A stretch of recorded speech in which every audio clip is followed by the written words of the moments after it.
But Bill paints everyone a critic as anti-science, even those who tread carefully through the data. So why should debate scare Nye? Because climate fear is his livelihood. It's his game. And if you don't play along, then you're off the field. And that way he can't lose. And so far it works. It got him a new show. So, if I understand this, we're supposed to walk with intentionality. 1, 2, 3, 4, 5. Well, if that's science, I will take robot dinosaur.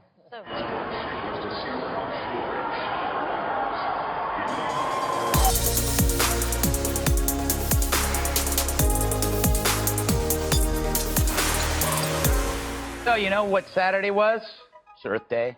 I know because I had to work, and it took me forever to get here. They shut down the main streets so cars and trucks idled forever on the avenues, which apparently is great for the planet, like Leo DiCaprio's private jet. Why question reality when you have symbolism?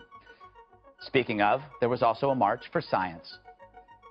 They're endangering literally the entire planet for political gain in the short term. Climate change is real, and millions of people may end up dying of it not too long in the future, and it's just infuriating that people pretend it's not decided, that pretend it might not be happening. The oceans are rising, the glaciers are melting, it's insane. Oh my gosh. That didn't sound like science. And I love science. It's given us so much. Water purification, antibiotics, light bulbs, robot dinosaurs at monster truck rallies.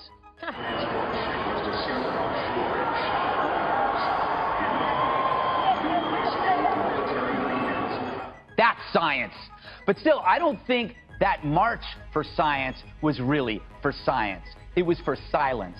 Fact is, if you hold any view critical of climate dogma, you will be smeared. Bill Nye, the science mascot for Botox reporters, scolded CNN for having an actual real physicist on the program to debate him. And I will say, much as I love the CNN, you're doing a disservice by having one climate change skeptic and not 97 or 98 scientists or engineers concerned about climate change. Yeah, that would work. So you can't even have a scientist, one scientist on, to question a comedian who got his degree in mechanical engineering. See, Bill breaks the golden rule of science. He's mocking skepticism, which is the spine behind the scientific method. An actual scientist embraces debate because it sharpens their research. Look, you can still want clean air and clean water, but you can also question climate predictions too, because they're often horribly wrong. But Bill paints everyone a critic as anti-science, even those who tread carefully through the data. So why should debate scare Nye? Because climate fear is his livelihood. It's his game. And if you don't play along, then you're off the field. And that way he can't lose. And so far it works. It got him a new show. So, if I understand this, we're supposed to walk with intentionality. 1, 2, 3, 4, 5. Well, if that's science, I will take robot dinosaur.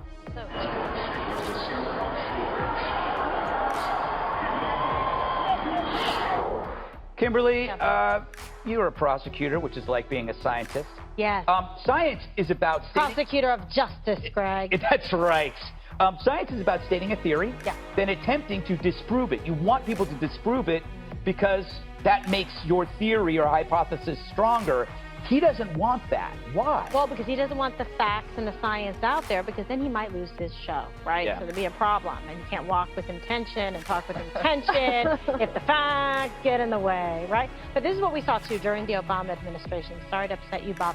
But they refused to comply with requests to release the internal data and the information that really the public has a right to see to back these claims up. Right. Right? What are they so afraid of? Why don't they want to turn it over despite subpoenas and requests? They do this thing to try to hide it because they want to put forward a false narrative so that they can get people to come out and march and go nuts about this, saying that, you know, the Earth is going to be over and the whole deal, and get upset about cumulus clouds.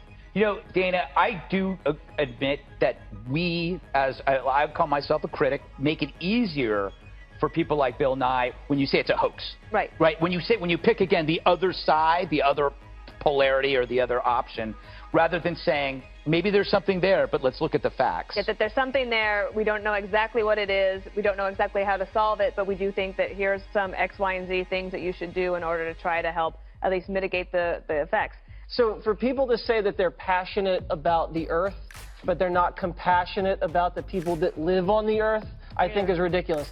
And then you have Al Gore, the big science guy, who sells current TV to Al Jazeera, owned by the biggest oil sheiks in the Middle East. And Come on. And flies on a big jet. And then it takes a jet over to the African kingdom. Come on. I want to ask you, Bob, because you've been around in peace movements, and the March for Science, to me, is the same kind of scam where you scope out the obvious good. I march for peace. I march for love. I march for diversity. And if I disagree with you, then I'm evil, right? So marching for science makes me, if I don't like marching for science, I'm anti-science. Yeah. That if you come out against the climate change dogma, you're basically saying I'm against all science. Yeah, but then you're stigmatized. You lose funding. I'm for NASA. I know. That's what I'm saying. That's why I don't agree with. I like planets. Some of those people were actually out there talking about the importance of science. Climate people have become more like a religion. That's what it's become. They're yelling.